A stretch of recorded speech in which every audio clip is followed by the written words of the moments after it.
Hi, everybody. Welcome to another episode of That Early Childhood Nerd. I'm Heather. I'm laughing because Richard Cohen called me stupid. Um, no, I said I'm being stupid, and he said, is actually what just happened.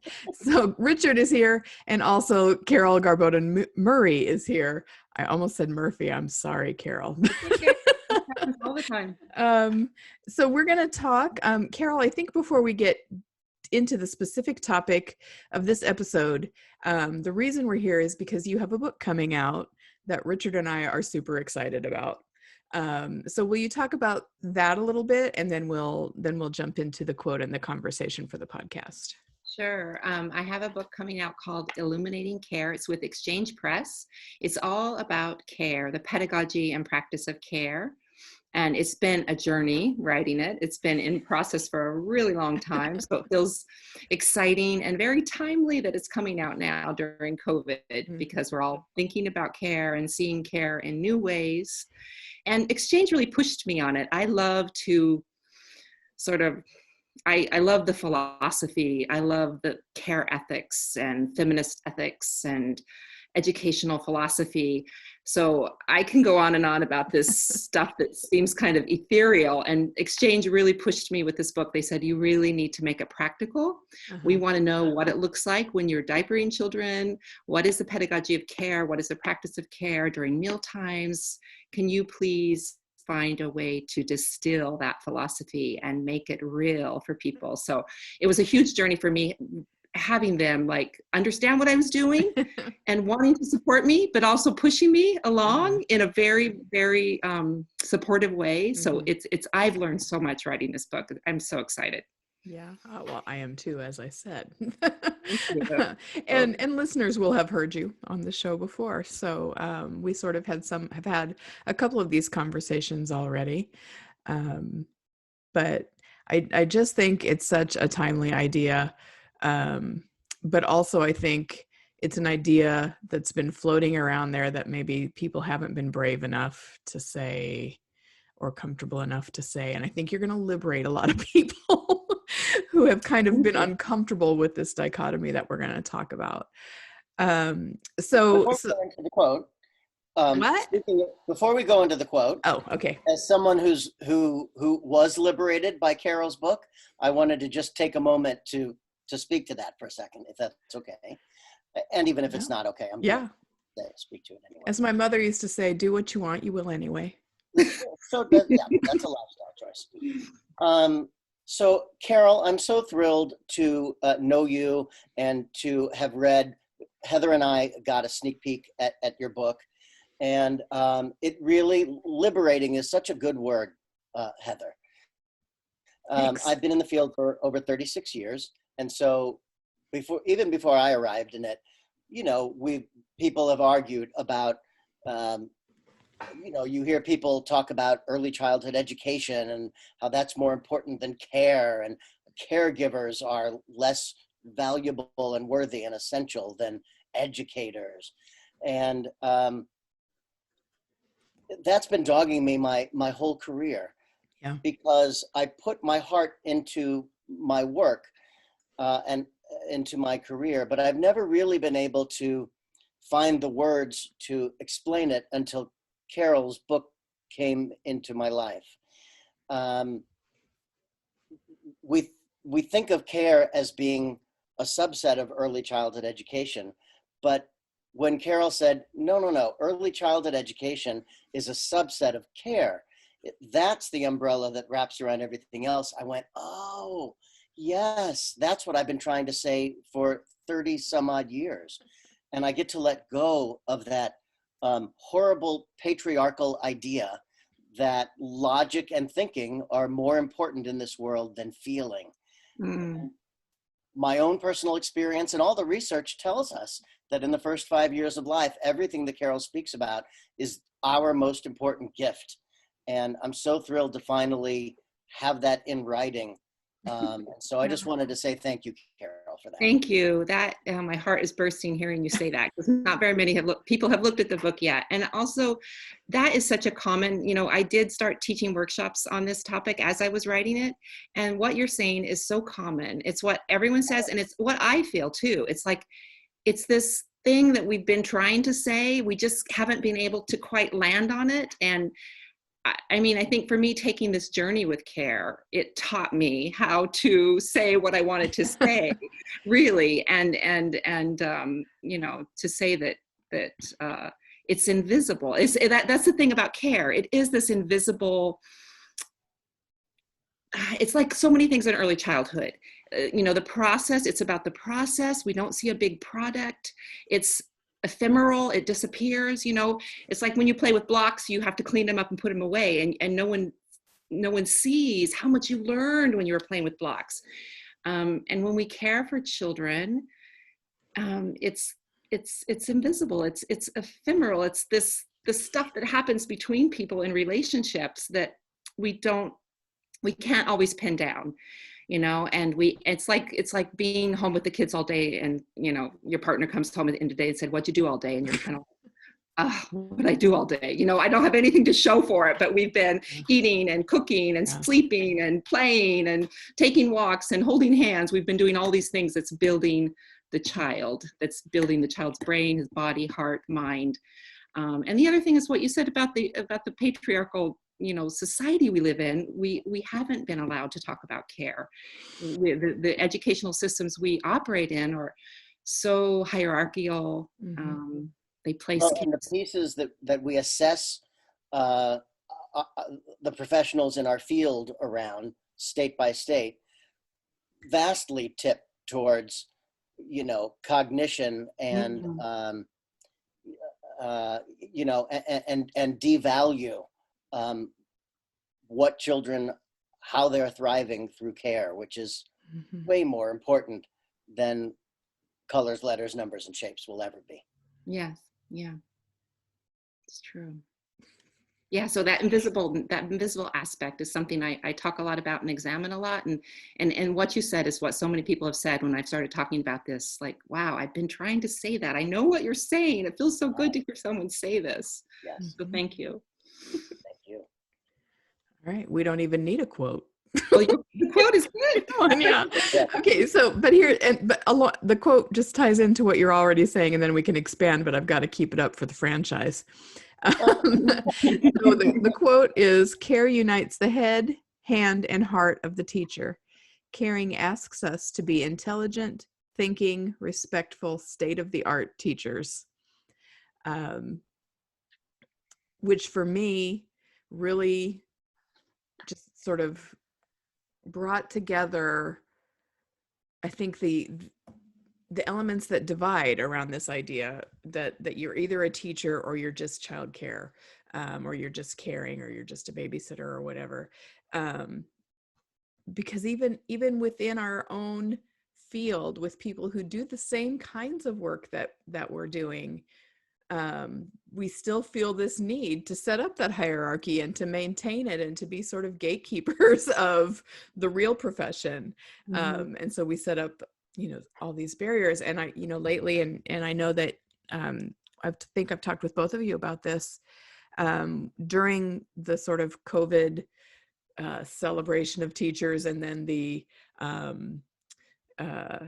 when we were getting ready to send people back to school in the fall, there was all kinds of, I'm a teacher, not a babysitter kind of stuff going on social media. And so I've done a lot of commenting and talking about how that shows sort of a misunderstanding about what our work really should be. Yes. And I love this idea of being state-of-the-art teachers when we acknowledge and embrace the caring side of it. Yes.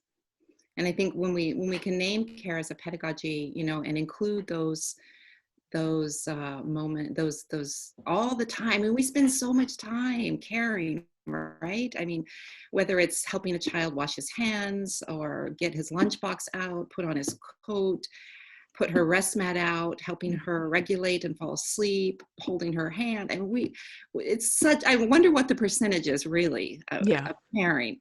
we do so much of it. And then it's so odd how we have to contrive these activities to show that we're teachers. Yeah. When we have, we have play and we have care, we really have everything we need right in front of us. Well, and even the job titles that we give ourselves, and then the qualifications that are hooked to those job titles. So you can be a lead teacher or an assistant teacher or an aide. And if you're the lead, you have to have the the degree or whatever, and if you're the aide, you do all the grunt work and the trash jobs of the classroom. And and what I've seen a lot is that aide who's seen as being less qualified, and we still don't have the sound effect for air quotes that I keep promising for the podcast, is doing so much of that caring than I think, or so much of those routines and that sort of just get through the diaper changes and set the table and get it ready for lunch, which is so backwards to me. Right. That's a really good point. It makes us deeply undervalue all of that. You slough off the grunt work onto your aide, the stuff that the menial labor, and it makes care, it casts care as menial when it should be in the center of the spotlight. Yeah. We were talking, the three of us, before the nerd started recording, about how the three of us teach community college or have taught community college. So as you all were speaking a moment ago, I was thinking about my students. And, so many of them sign up for the program because they remember an early elementary teacher and they think, I want to go do that. I want to be like that first grade teacher that I loved so much. And they come to learn that, or at least with me anyway, they come to learn that early childhood care and education is uniquely different. And that profession, one of the things I really appreciate about this quote is it doesn't even talk about children. It's specifically about the experience of the adult as being a professional. And it's a uniquely different kind of professional when you frame it the way Carol has, than people tend to misperceive. Yeah. I was thinking about that too. Like one of the things that I think was the reason Head Start was so successful, I was thinking about that when Heather was talking, was they really embraced this idea of mealtime, right? And nutrition and sort of wellness, child wellness. And I think, I don't know, I'm not so involved in Head Start anymore, but it just seems like from what I've heard and what I've seen, there, even in, like you said, in our profession, there's been this split where Head Start will hire like a master teacher to come in and do circle time. And then they'll have like the other people who are working at lower wages to do the meals. And that split is very concerning. And we know that the child doesn't know if they're in childcare or school, right? and like Heather said, the names we call things, we're not allowed to say, I work in childcare. It doesn't hold the clout. We want to, even if we are working in childcare, we might say I work at the Little Einstein Academy or whatever, because we want people to respect us as teachers. And I understand, like, we didn't go into this profession to support the economy. So I understand why people are like, I'm not a babysitter, why should I go back? That's not our purpose. We delight in children. We care about development. We believe in education, but there is this role that we play because of the age of the kids we're working with, where they are vulnerable and they need us to be their care partners. So there is this role where we are caring for them all day long while their parents are not caring for them. Their parents are at work.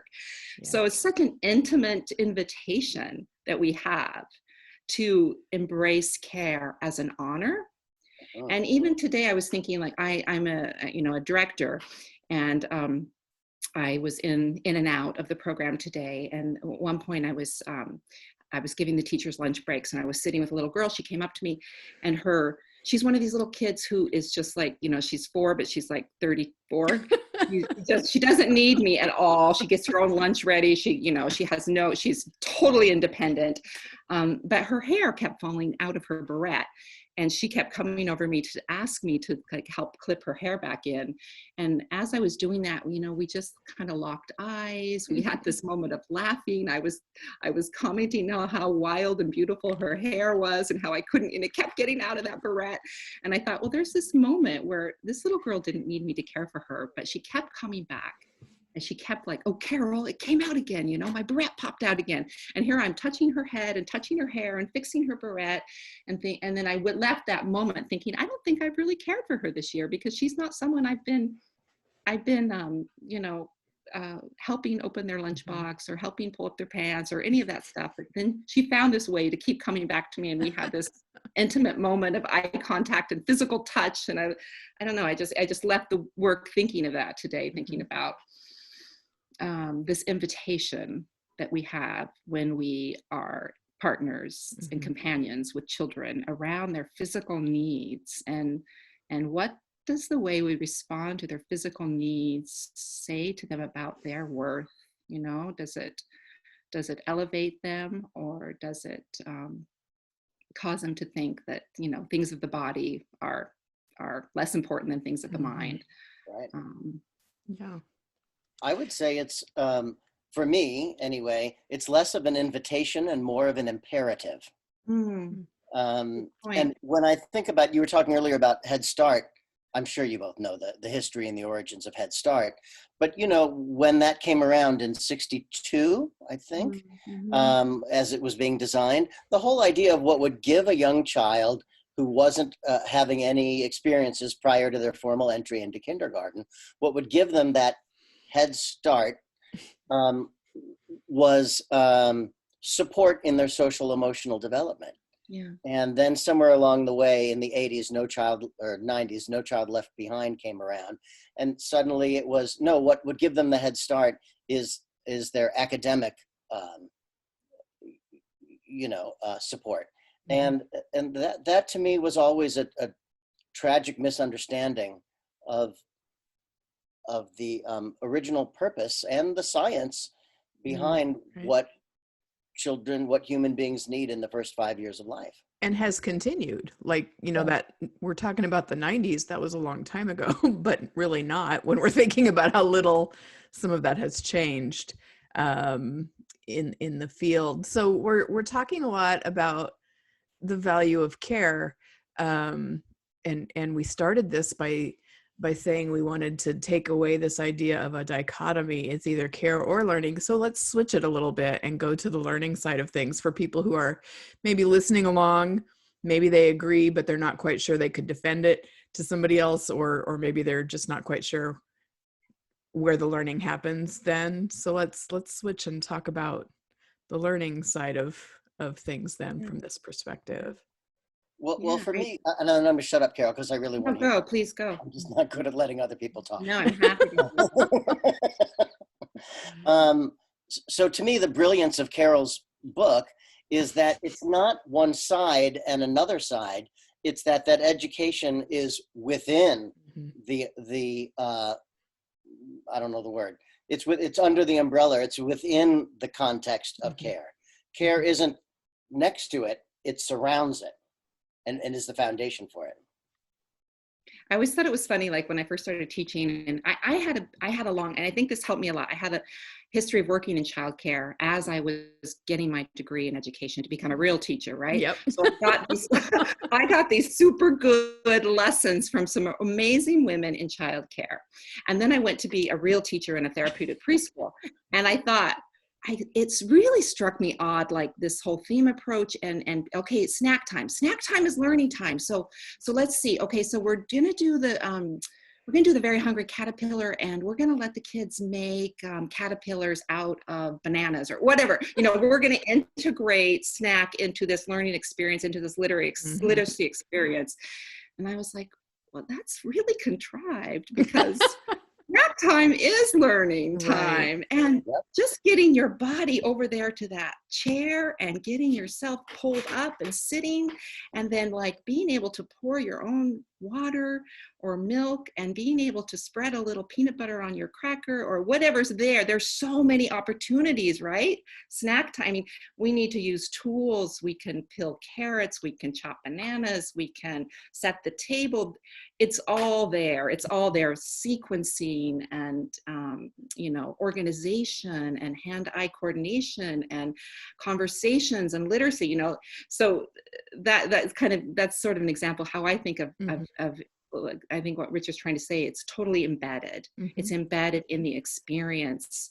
It doesn't have to be contrived. We don't have to say, okay, when children are getting dressed, they are learning something. So we are going to, make a poster and sing a song that teaches them about winter and summer clothes. Or, I mean, that might be fine, but just learning to put your arm in your coat and then maybe have a conversation with the teacher about, oh, it's really fuzzy inside there, isn't it? Or I can't find your fingers. Can you poke them through the other side? So there's this interaction, there's this relationship that's happening when we're supporting kids in care, but they're sequencing and they're organizing and they're body space awareness, and they're helping one another. You can't zip your coat. Well, maybe ask the person next to you to see if they can get that zipper going. So there's it's so natural and obvious. It's right in front of us. It's sort of like when you walk, you are marveling at children because of the way they make marks on a page, and you see them making circles and making radials and making scribbles, and you're just in awe of these 2 and 3 and 4-year-olds, what they're doing with this marker in their hand. But then you walk into a classroom and you see, googly eyes and pipe cleaner, adult directed stuff on the wall. And you're like, oh my gosh, we're missing it here. We're missing it. The kids it's right in front of us. They're doing it. And that's sort of how I feel about care sometimes. It's like, it's right there and it offers us all the learning and teaching. And if we can approach it with that lens and really kind of slow down and watch what's happening when children are dressing, watch what's happening when they're washing hands. Why are they asking for our help when they don't really, we know that they can do it themselves? What's going on emotionally? When we can think about those rituals of care as such an invaluable opportunity to understand the kids before us, I think it changes the way we teach. Yeah. And I think if we, when we were talking about programs and stakeholders in our early childhood programs focusing on mostly cognition, the excuse is always, or the rationale we'll say is always, because we want them to be good citizens. We want them to have the skills they need for happy lives and successful lives. And but when we really, well, that's when we really break it down, we're spending 5 years trying to get them ready for 1 year of kindergarten. Like when we say that we're talking about life, but we're talking about that 1 year. And the kinds of things you just described, Carol, are the kinds of things we should be talking about. That's the kind of learning that we should be talking about if we're really concerned about good citizens who are the future of our country and world and all that kind of stuff. I mean, who's better to go out there and set up for future generations, someone who's really great at colors and letters, or someone who has learned how to be in reciprocal, responsive, caring relationships with other people and to care about how other people feel and are doing. But I just think our ego gets in, the adult ego comes in. And we want to be teachers, so we have to meet this idea of what a teacher looks like, and caring is just lady stuff. Yeah, that's another reason why it's been invisible, right? Because it's been the domain of women, and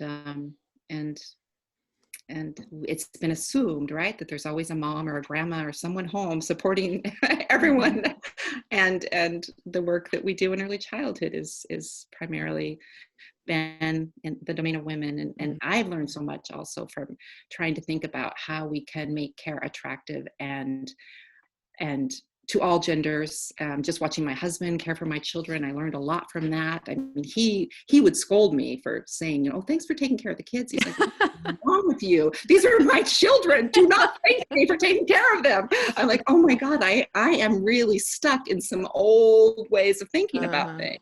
Yeah.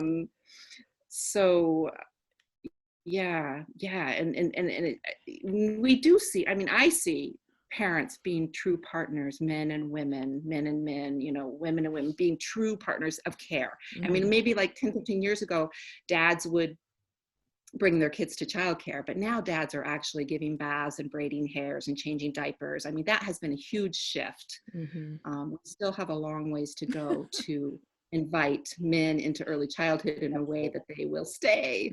And I think that a lot we examine the way we care, and I think a lot of times women make it unattractive to men too, because we have expectations about sort of the way we were raised, and care carries all these heavy burdens that come from our own childhood.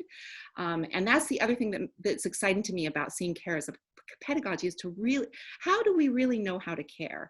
I mean, have we really studied the science about toilet learning, mealtime, how children develop their relationships with food, when they need to sleep, how much they need to sleep, how they regulate themselves for nap times? How do we learn that stuff? I certainly didn't learn that when I was getting my degree in education. No. Right? I learned a little. Yeah, maybe a little if you got a little.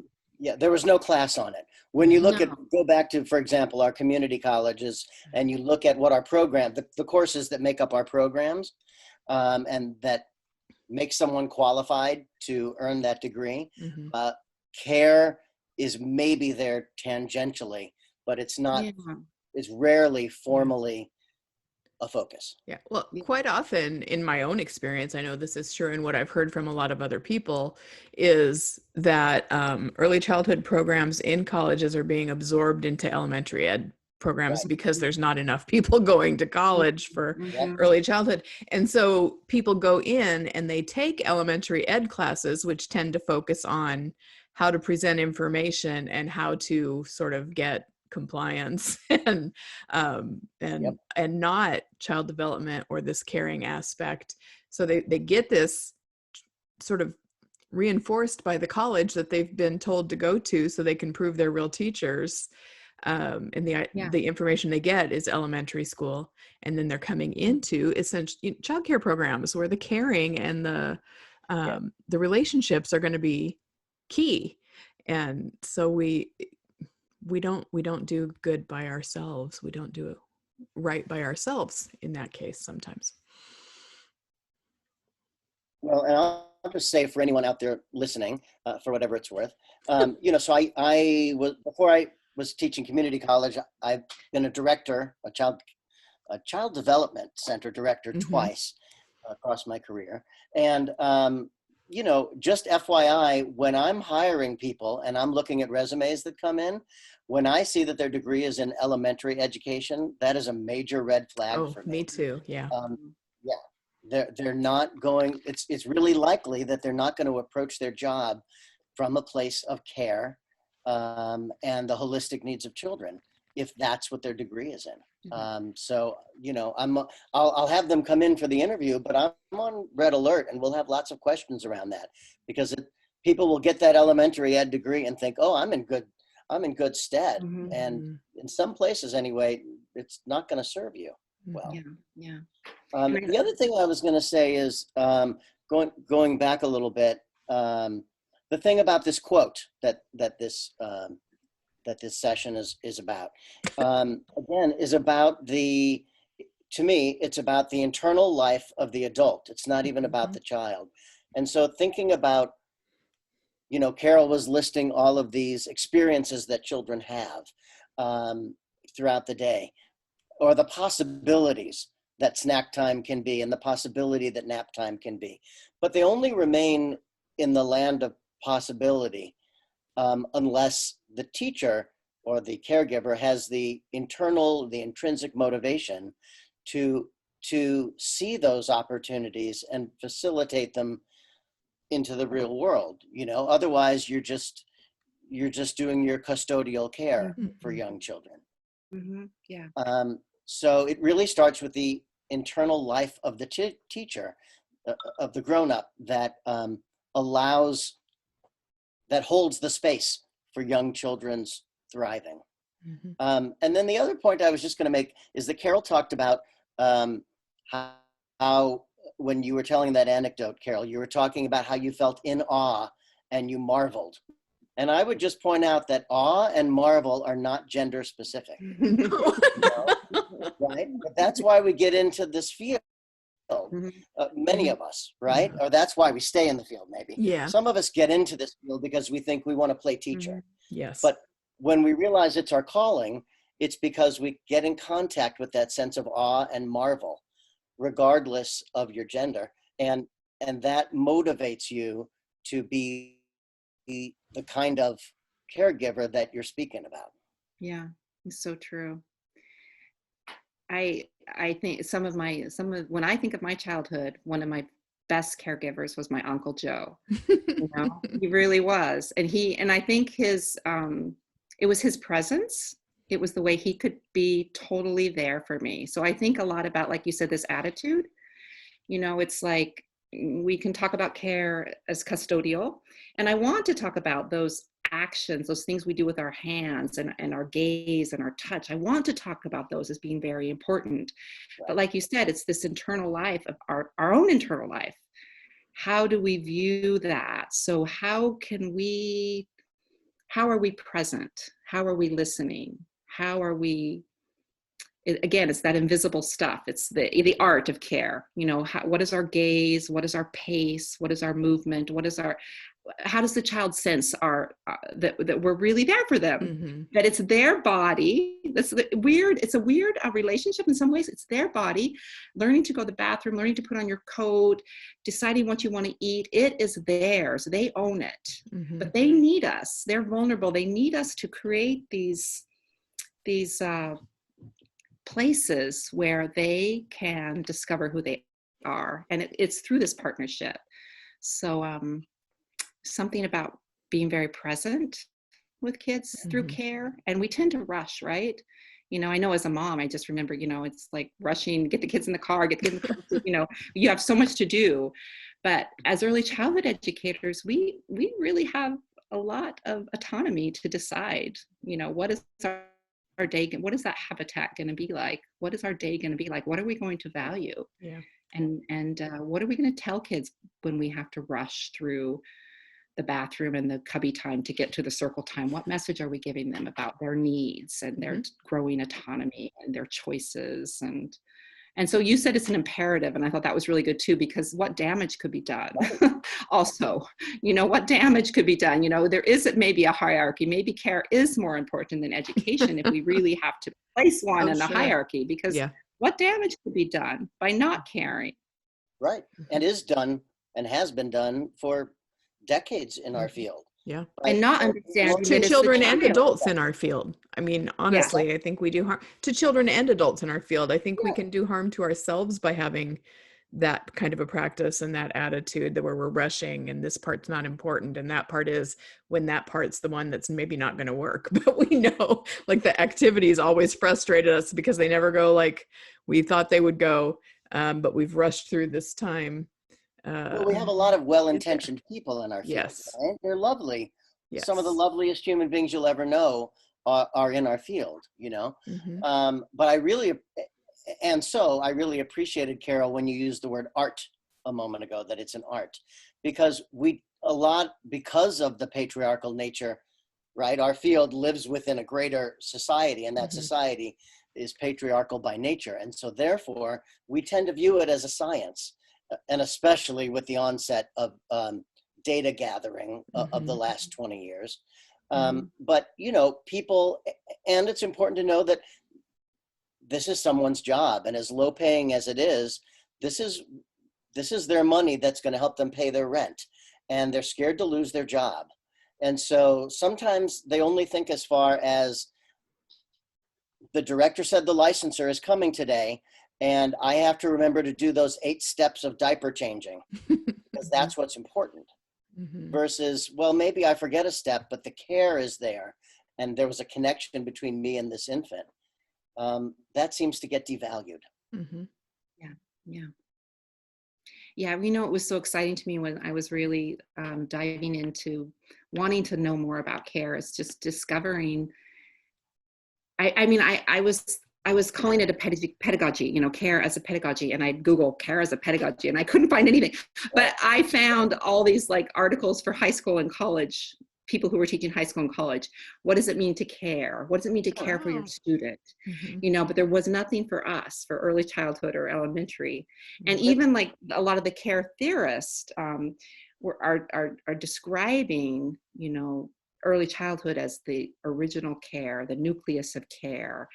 But they're talking about care in the context of sort of progressive education, like what would our schools look like if we cared, Mhm. and what would our schools look like if they were more a model of domesticity instead of a model of prison institutions or whatever they want to call, you know. So what would our schools look like if we had pets and we had meals together and we had more choices about, you know, the way we spend our days. So this was sort of the care model that some of them were talking about.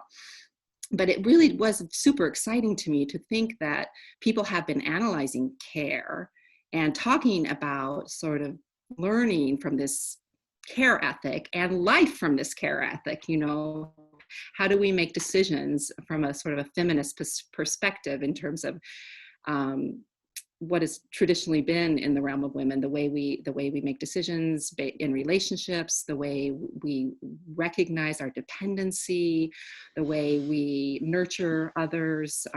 So this care ethic was very exciting. It's very exciting to have all this research and sort of this canon of literature about, you know, what it means to care, and then to try to think, you know, kind of compare it with what we have with all our responsive care people like Magda Gerber and Ron Lally and all the people who have talked about this, the importance of care. Mhm.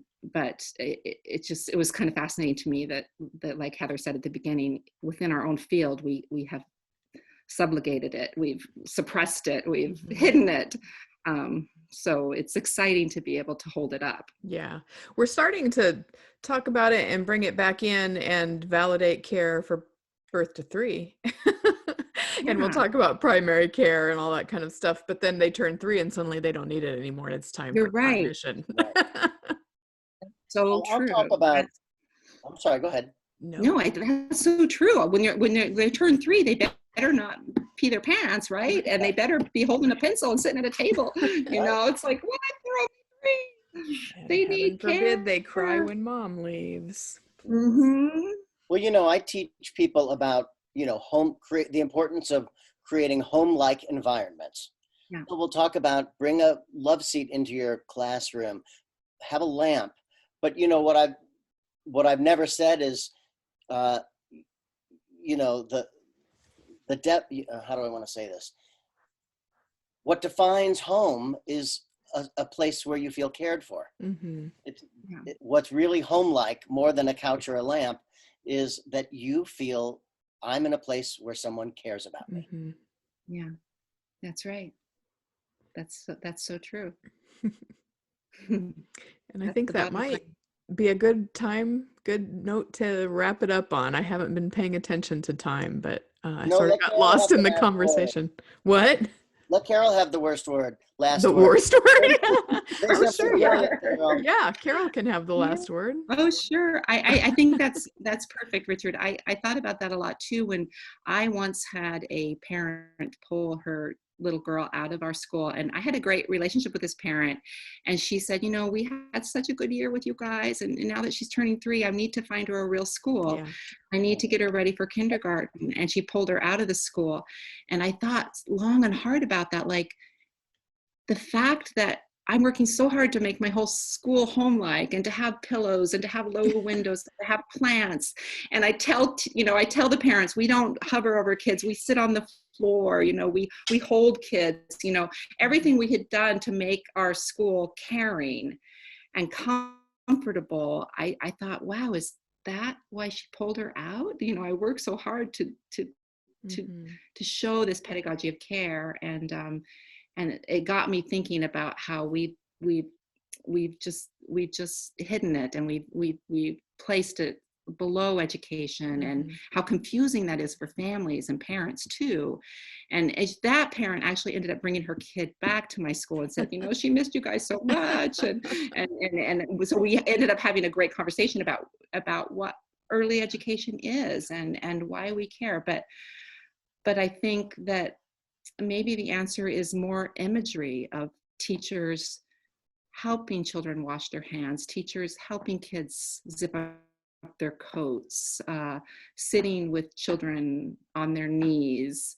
These images need to be the images that we uphold as educational models, rather than the teacher pointing to the calendar, or those things might be a part of your day, but I think caring for children in our communities is the highest value, and recognizing that elevates our profession to such a degree. We want to find a way to celebrate it, to show it as educational, to help parents value it too, and to say to parents, you have every day, you are having meals with your kids, you're giving them baths, those things that you do with them over and over again. They may not feel like these wonderful quality experiences, but those are the ways that your child knows that you love them, that you're there for them.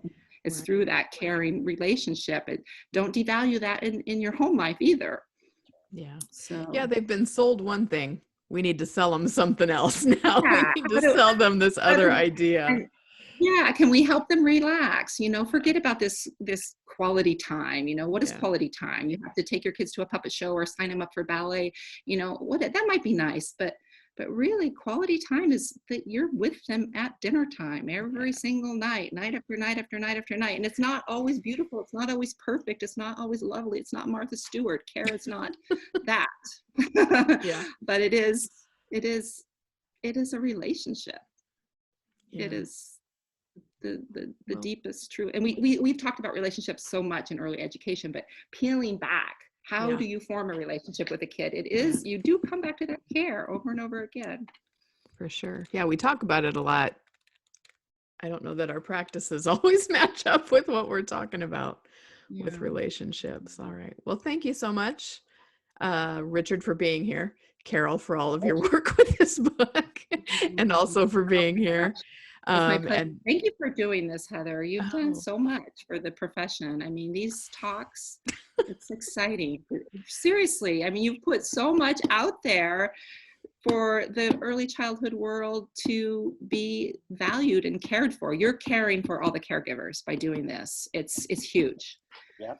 It's huge. It's changing. I really think it's changing the way people see educators, early childhood educators. Yep. That's very and kind. Nerd listeners, if you very uncomfortable this podcast session, Heather's going to do at least one more with Carol. So tune in again, because there's more to talk about. Yes, there's so much to talk about. I know. Even just the one topic that we're talking, or the one focus we're talking about for the next recording, I think is actually going to be 2 more recordings.